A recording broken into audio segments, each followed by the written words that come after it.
4. The plan was first to capture Egypt as a base of operation. І його метою, планом було спочатку завоювати Єгипет, щоб там була база операції. And then to move on against Palestine. А потім вже піти на Палестину. Now, this gets interesting because now he's taking men from the West who are Roman Catholics. І тепер дуже цікаво, тому що він бере людей з католиків. And they are traveling into a region that had previously been controlled by the Eastern Orthodox Christian Church. Людей, які були вірування Західної церкви, і переводять їх на територію, де панувала Східна церква. And they are loyal to the Roman Pope. І вони віддані римському папі. And this has Christians from the Eastern churches angry. І це розсердило віруючих Східної церкви. They captured Constantinople in 1204. І в 1204 році вони захопили Константинополь. So Constantinople's had a period of 150 years of religious independence from the Western Church. І в Константинополі було 150 років незалежності від Західної церкви. So they weakened the Eastern Empire and the Eastern Orthodox Church. Таким чином ослабляється східна православна церква. And they force upon them the teachings of the Latin or Roman Church. І поширюється, людей змушують вірувати більше в східні традиції. So they further divide Christianity. Точніше, в західні традиції. І це знову розділяє християнство. So there's a lot going on here in religion, in politics, and economics. There's a lot of change because of these crusades. Тож через ці хрестові походи було багато різних змін і в політиці, і в релігії, і в економіці. I only have a few more to do with these because some of you may be tiring of the crusades already. Я ще тільки про кілька груп розкажу, бо ви, мабуть, вже втомилися від хрестових походів. There is a sixth crusade led by Frederick II. І Фредерік II провадив вже 6-й хрестовий похід. And he was successful in negotiating a treaty that brought Jerusalem, Bethlehem, Nazareth in a quarter to the sea. They're able to reach the sea from there under Christian control. І його похід був більш вдалим, тому що він зміг відвоювати кілька міст і шматок моря, і вони стали під його контролем. And Jerusalem was once again temporarily under the control of a Christian king. І знову недовго, але Єрусалим був під владою християнського царя. Now, their control would not last that long. Ну, їхній контроль протримався не дуже довго. And so after this sixth crusade, we come to perhaps the saddest one of all, known as the Children's Crusade in 1212. І після цього був наступний похід, який називався Дитячим в 1212 році. A French group led by Stephen, who was only 12 years old. Це була французька група людей, лідером яких був 12-річний Стівен. And he went to Rome, and with a German group led by Nicholas, they crossed southern Europe to Marseilles. А також була група німецька під керуванням Фредеріка, здається, і вони дійшли до Марселя. The average age of the child in that crusade was 12 years old. І середній вік дітей в тому поході було 12 років. If you will, I think literally all of them eventually either died or became slaves. Ну і в принципі практично всі з них або померли, або стали рабами. The crusade is ended by the Muslims in 1291. І в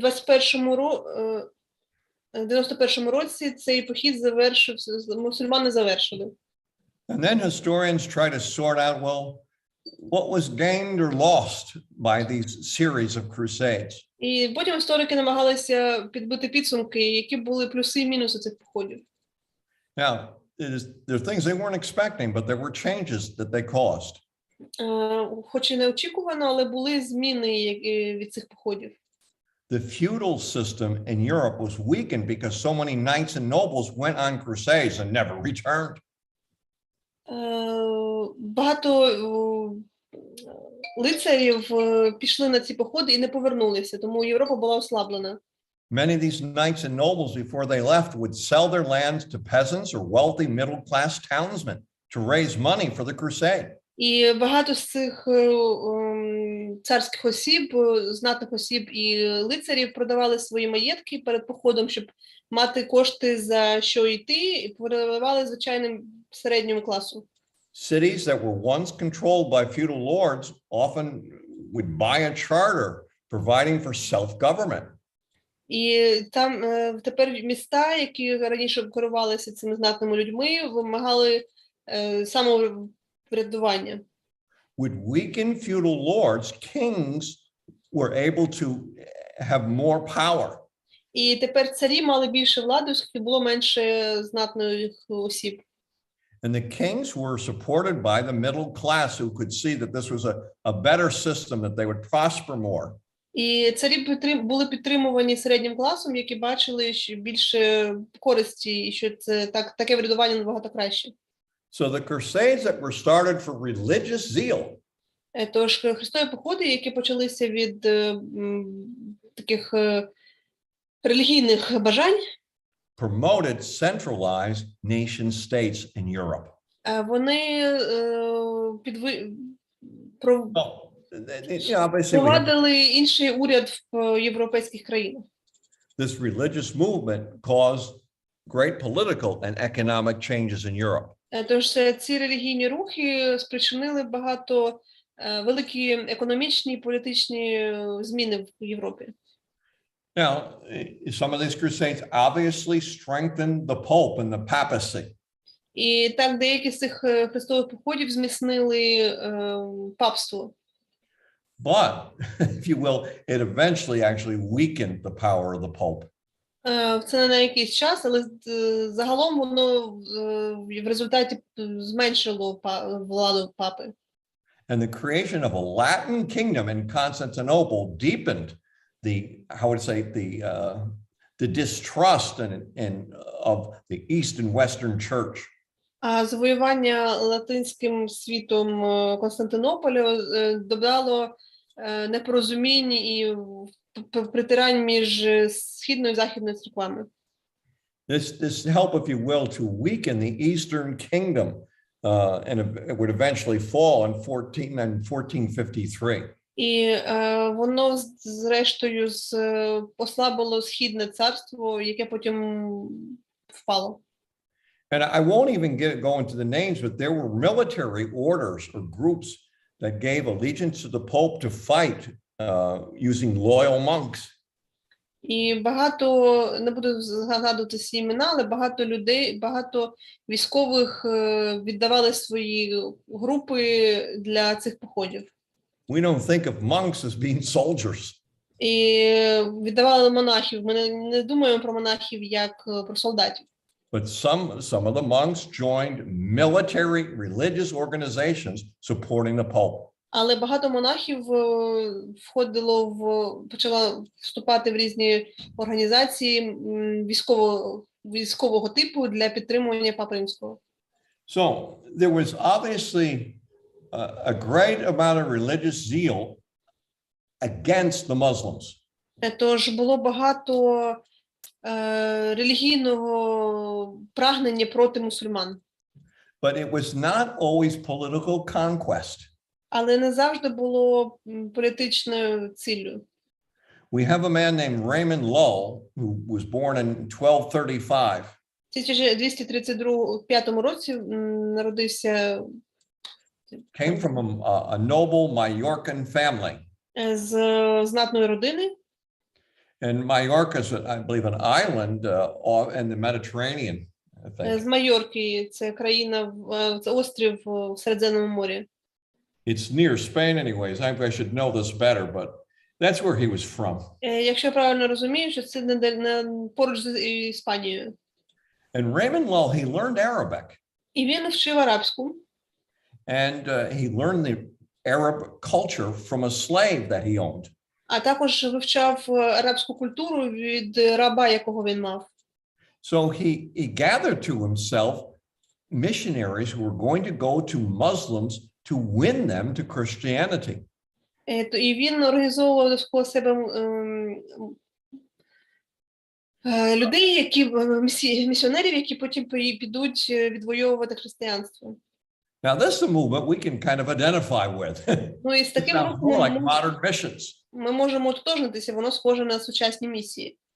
So in 1276, in the city of Miramar in southern Spain, І в 1276 році в місті в Мірамерс в Іспанії he created books of apologetic arguments to win Muslims. Він створював книжки апологетики, щоб доказувати свою правоту мусульманам. And he himself was martyred in North Africa by Muslims. А сам він був вбитий в Африці мусульманами. So there's, we just think of medieval Europe with knights and nobles and feudal states and the Roman Church and not much else going on. Ми раніше були думки про цей період середньовіччя, що там були тільки в Європі якісь невеличкі поселення і рицарі, і нічого з них дуже не відбувалося. Then there's one last thing I need to mention that often Europeans do not realize. Також я ще одну річ скажу, яку не усвідомлюють європейці. Within the Muslim world, there were great universities with really some tremendous learning going on. В мусульманських країнах було багато університетів, в яких проходили великі заняття, навчання. And when the Muslims controlled Spain, І коли мусульмани керували Іспанією, there were royalty throughout Europe sending their children to Spain to be trained in Muslim universities. Європейці відправляли своїх дітей в Іспанію, щоб вони навчалися в мусульманських університетах. Muhammad thought that the study of math, particularly and other types of learning, was very important, and he promoted it. І Мухаммед вважав дуже важливим навчання математики і різних інших наук, тому він їх поширював. So in regards to study and science and literature, the Arabs in Europe were ahead of the rest of Europe and in scholastic studies. Тож араб в плані вивчення математики, наук і різних інших наук, араби в ісламському світі були набагато перевищували європейців. And we talked about the scholastic movement and the birth of universities in Europe during this period of time. They were beginning to form. І ми говорили з вами вже про те, що в той період починали сформуватись різні університети в Європі. And they were to some degree trying to synthesize the learning from the Arab world with Christian views. І вони намагалися зробити таке навчання, як в Азії, але з християнським баченням. So it was an interesting time with much going on. І це був дуже цікавий період, який багато чого проходило. And obviously tremendous religious zeal. І було велике релігійне бажання. People were looking for ways to serve God. Люди шукали способи, як послужити Богові. Building great Gothic cathedrals in which they worshipped God. І будували великі готичні собори, в яких вони поклонялися Богові. Sending at times missionaries to the Muslim world. Інколи відправляли місіонерів в мусульманський світ. In armies against the Muslim world. І також відправляли армії проти мусульман. Then during this period, the development of different groups of friars was major in Europe. Також в цей період виникало багато груп фраєрів. Probably the most famous is Francis of Assisi. І найбільш відомий Франциск Сесій. And he began what are known as the Franciscan friars. І він став відомим як францисканським фраєром. And they were really the great missionaries of the Roman Catholic Church. І ця група була великими місіонерами католицької церкви. Now, they're not monks. Вони не були монахами. They're not living in monasteries isolated from the world. Вони не жили ізольовано в монастирях. The word, I think the Franciscan, the word friar comes from the word brother from the Latin. І слово фраєр походить від слова брат з латині. And the idea is they were going to go to the common people and minister to them and serve them. І в них була така ідея, щоб іти до звичайних людей, їм служити і проповідувати. And teach them the Christian faith in their own language. І навчати людей християнської віри їх власною мовою. Now, a monastery was self-supported. They would farm and do different skill works and supply for themselves. Монастирі були самодостатніми, вони самі все облаштовували, вони були ферми і ремесла. But Franciscans took a vow of poverty. Але францисканці прийняли себе обід A vow of celibacy. Целибату і бідності. And so they were like model Christians serving people. Вони були як модель християн, які служать людям. And their example was so strong that it did win many back to faith in God and faith in the Catholic Church. І їх вплив був дуже великим, і вони відвоювали багато людей назад в правильну віру. The Dominicans, who were also came soon thereafter, were started by a man named Dominic in Spain. Домініканці також послідували, ця група з'явилась після них, вони були проваджені іспанцем. And their emphasis was to study and learn and then to reason with people to be faithful to the Christian church. І їх метою було навчати людей, щоб змусити людей хотіти навчатися, досліджувати і роздумуваннями побачити правду. And so it is often said that the Franciscans ministered to the heart. І часто кажуть, що францисканці служили серцю, preaching the gospel and serving people. Проповідуючи Євангеліє і служачи людям. And the Dominicans, how would I say it, they won people's heads. А домініканці здобували людські розуми. Teaching them why and how they should believe. Навчаючи їх, як і чому вони повинні так вірити. Now, on the dark side of these movements, темна сторона цих рухів, when I'm forgetting this here a minute. Let me get to it.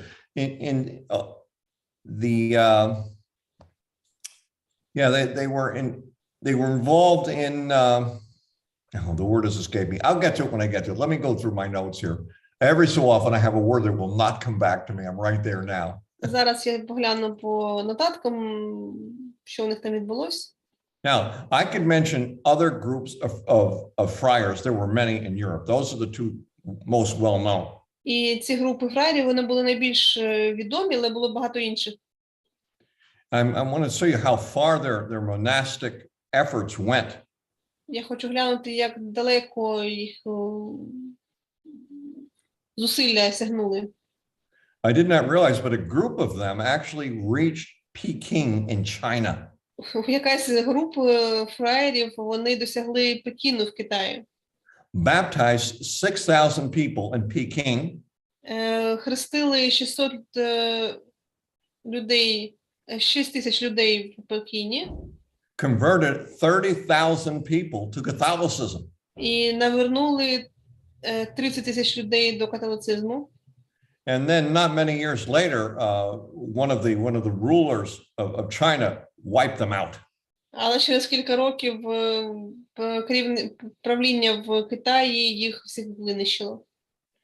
So let's see if I can get some of the details on here from these. I'm looking through my notes. Yes, the date of Francis of Assisi.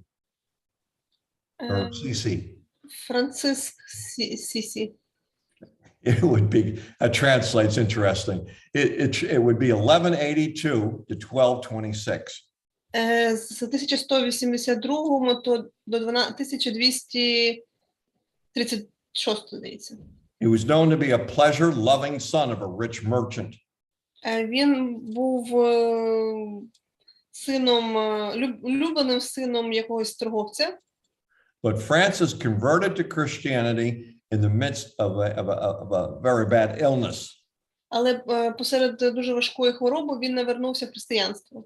He left his father's home and consecrated himself to poverty and the service of God. Він пішов з дому батька і посвятив себе бідності і служінню Богові.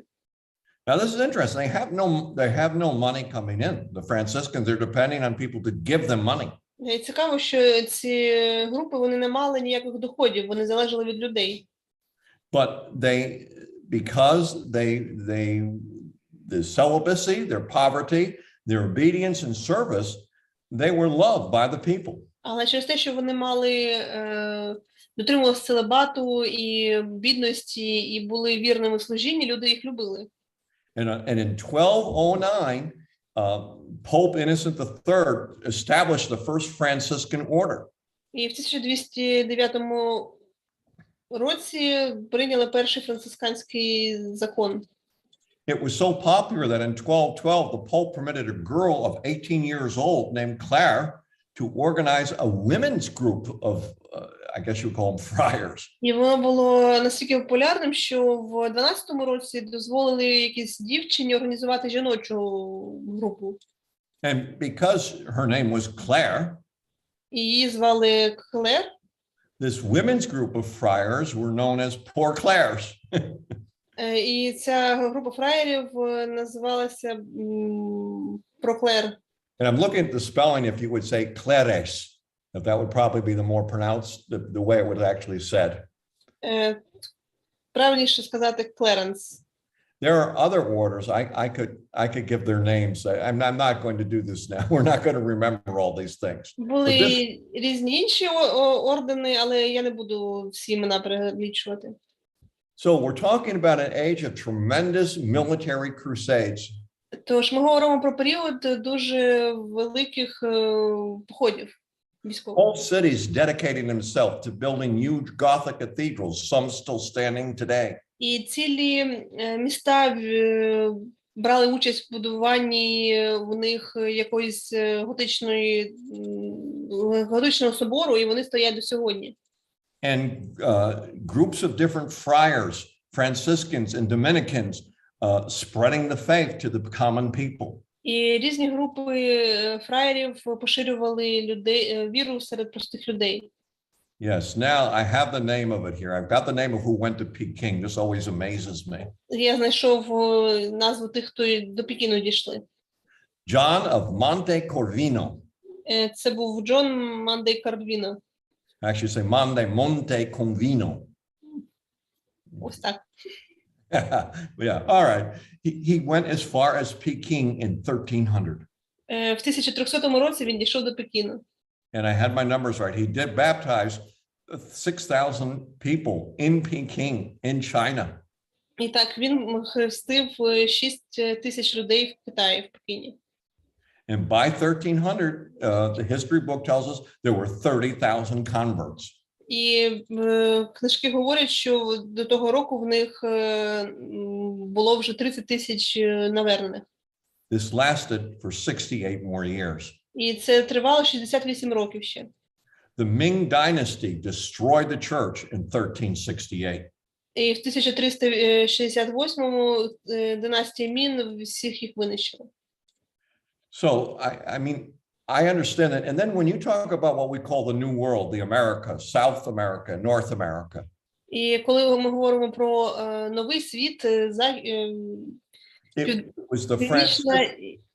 was the Franciscans that went with the French and the Spanish to evangelize the Native American or Indian people. Often they're called Native Americans or Indians in South America, North America. It was Franciscans that preached Catholicism and that kind of Christianity to the natives. Коли говоримо про новий світ, Південна і Північна Америки, це якраз ці фраєри, вони йшли проповідувати, навертати тамтешні народи в християнство.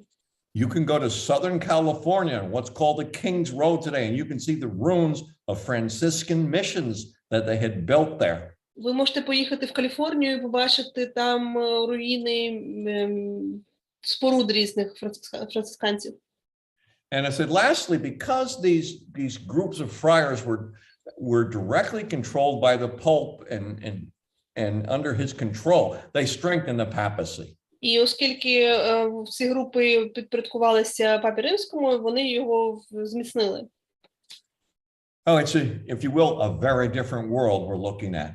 І можна сказати, що ми дивимося на зовсім інший світ. And and in the 1300s and 1400s, many of these friars were ministering to people who were dying of what we call the Black Plague. І в 1300-400-х роках багато францисканців проповідували людям, які масово помирали від чорної чуми. And tens of thousands of them died ministering to the sick. І дуже багато їх померло, тому що вони контактували, проповідували з хворим. So it's a whole different world that we're learning about, if you will. І ми навчаємося про зовсім інший світ людей. And then for our next class, we will look at the different reformers before the more successful reform in 1517. А наступного разу ми подивимось про різних реформаторів, які мали якийсь успіх і до 1517 року. Okay. Thank you for being wonderful listeners. Дякую, що ви гарні слухачі. And you just kind of have to imagine what these great events were like and these movements. Та і можна тільки уявляти, якими насправді були ці події, рухи. It's amazing what people will do when their purpose is to serve God. І дивує, на що люди можуть піти, якщо їхня мета послужити Богові. Love for God and religious zeal are a powerful force in world history. Любов до Бога і ревність, вони багато чого можуть досягти. Unfortunately, sometimes they're good and sometimes they're evil. Але, на жаль, інколи досягти чогось хорошого, інколи чогось злого. God bless you. We'll see you. Нехай Бог вас благословить. Побачимось. Bye-bye. Добре.